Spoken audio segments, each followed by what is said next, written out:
and gratefully accept your nomination for the presidency of the United States.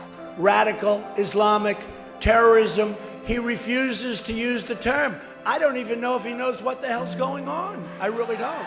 Donald J. Trump is calling for a total and complete shutdown of Muslims entering the United States. Hundreds of mourners paid tribute today to the imam and his friend who were murdered on a Queens street. They were shot as they walked home from evening prayers, and their funeral was held today. A Muslim woman assaulted outside a cafe by a man who police say was yelling racial obscenities at her.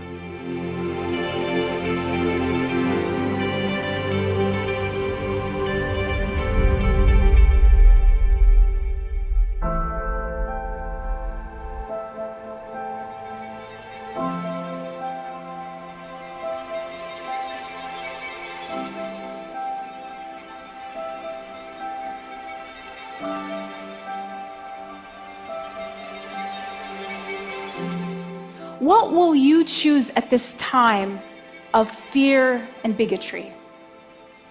Will you play it safe, or will you join those who say, we are better than that?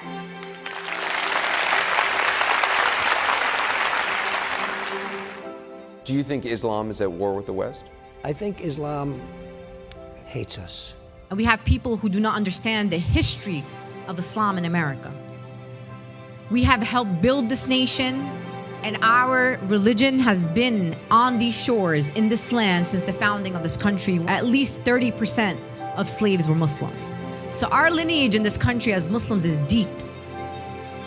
And I want our Muslim sisters and brothers to start acting like we belong here. This poem was written in Muhammad Ali's house. And Muhammad Ali was the first one to hear this poem. Because Allah has power over all things. If you believe in Him, nothing, even George Foreman, will look like a baby. With the grace of a butterfly and the tenacity of a bee, he struck many a blow against injustice and indignity and inequality. I am in court seeking justice under the laws of the land. Coming of age during a time of legal segregation, he came to embody the highest values of the nation. Standing up for the truth, defying the warmongering throng, he declared, I ain't got no quarrel with them Viet Cong. You understand? The Viet Cong are not all bad, but America's still dropping bombs. In Hiroshima, Japan wasn't bad, but she still dropped the bomb. In Korea, they weren't bad, but they still dropped the bomb. He would not take up the gun. He refused to pull the trigger. He quipped, ain't no Viet Cong ever called me nigger. And shoot them for what? They never called me nigger. They never lynched me. They didn't put no dogs on me. They didn't rob me of my nationality. Knowing when to attack and when to retreat, he brought an entire nation to his feet. Not to cheer for his exploits going down in the ring, but to fall right in line with Malcolm and King.